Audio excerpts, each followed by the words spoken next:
بسم اللہ الرحمن الرحیم۔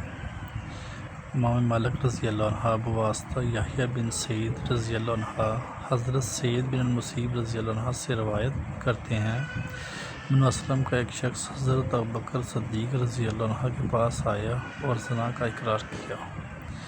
حضرت ابوبکر صدیق رضی اللہ عنہ نے پوچھا کہ کیا کسی اور کو سے بھی اس بات کا تذکرہ کیا ہے؟ اس نے جواب دیا، نہیں۔ حضرت ابوبکر صدیق رضی اللہ عنہ نے فرمایا، خدا سے توبہ کرو اور جو چیز اللہ تعالیٰ نے چھپائی ہے اس کو چھپائے رکھو، کیونکہ اللہ تعالیٰ اپنے بندوں کی توبہ قبول کرتے ہیں۔ اس شخص کے دل کو چین نہ آیا، چنانچہ حضرت عمر رضی اللہ عنہ کی خدمت میں حاضر ہوا اور حضرت ابوبکر صدیق رضی اللہ عنہ کے متعلق گفتگو کی۔ عمر رضی اللہ عنہ نے بھی وہی جواب دیا، لیکن اس کے دل کو قرار نہ آیا کہ نبی کریم صلی اللہ علیہ وسلم کی خدمت میں حاضر ہوا اور اقرار زنا کیا۔ آپ صلی اللہ علیہ وسلم نے اس سے اعراض کیا۔ اس نے دوبارہ کہا، حتیٰ کہ 3 مرتبہ سے زیادہ جب زائد اعراض کیا تو آپ صلی اللہ علیہ وسلم نے اس کے خاندان والوں سے معلوم کیا کہ کیا یہ پاگل یا دیوانہ تو نہیں؟ انہوں نے جواب دیا کہ نہیں، یہ بالکل صحیح ہے۔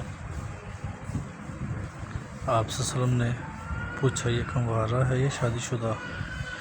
انہوں نے جواب دیا کہ شادی شدہ ہے۔ چنانچہ آپ صلی اللہ علیہ وسلم نے اسے سنسار کرنے کا حکم دیا۔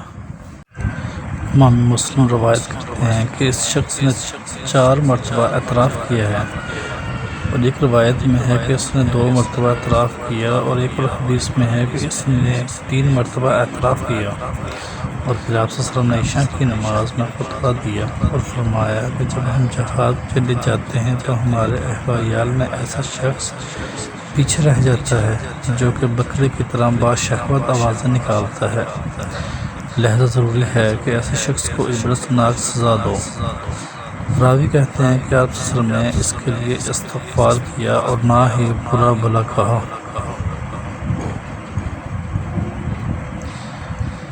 ایک حدیث میں یوں ہے کہ آپ صلی اللہ علیہ وسلم نے اور صحابہ 2 یا 3 دن ٹھہرے رہے، پھر آپ صلی اللہ علیہ وسلم نے فرمایا، معاذ بن مالک رضی اللہ عنہ کے لیے استغفار کرو۔ چنانچہ انہوں نے استغفار کیا، اور پھر آپ صلی اللہ علیہ وسلم نے فرمایا، اس نے ایسی توبہ کی ہے کہ اگر اس کو امت پر تقسیم کیا جائے تو کافی ہے۔ سنن ابی داؤد میں منقول ہے کہ آپ صلی اللہ علیہ وسلم نے فرمایا، خدا کی قسم، اب وہ جنت کی نہروں میں غوطہ زن ہے۔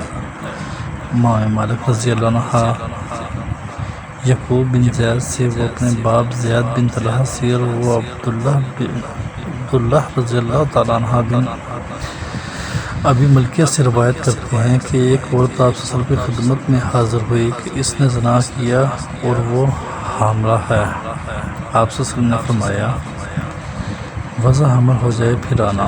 جب وہ وضع حمل کے بعد آئی تو آپ صلی اللہ علیہ وآلہ وسلم نے ارشاد فرمایا، جاؤ دودھ پلانے کے بعد مدت پوری کرنے کے بعد آنا۔ جب مدت رضا کے بعد آئی تو آپ صلی اللہ علیہ وسلم نے فرمایا، جاؤ اس بچے کو کسی اور کے سپرد کر کے آؤ۔ جب وہ اپنے بچے کو سپرد کر کے آئی تو آپ صلی اللہ علیہ وسلم نے اسے سنسار کرنے کا حکم دیا۔ امام مسلم روایت کرتے ہیں کہ آپ صلی اللہ علیہ وسلم نے قد آدم کے برابر گڑھا کھودنے کا حکم دیا، اس میں اس کو سنسار کر دیا اور پھر نماز جنازہ ادا کی۔ حضرت عمر کہتے ہیں کہ یا رسول اللہ صلی اللہ علیہ وسلم، زانیہ کی نماز جنازہ ادا کر رہے ہو؟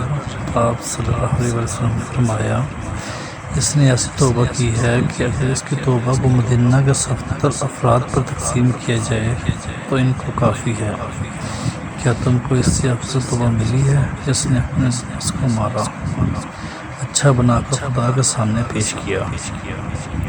ہماری ویڈیو کو اپنے دوستوں اور چاہنے والوں کے ساتھ بھی ضرور شیئر کریں، اور اس طرح کے اسلامی معلومات واقعات اور وظائف کے لیے چینل کو سبسکرائب کریں۔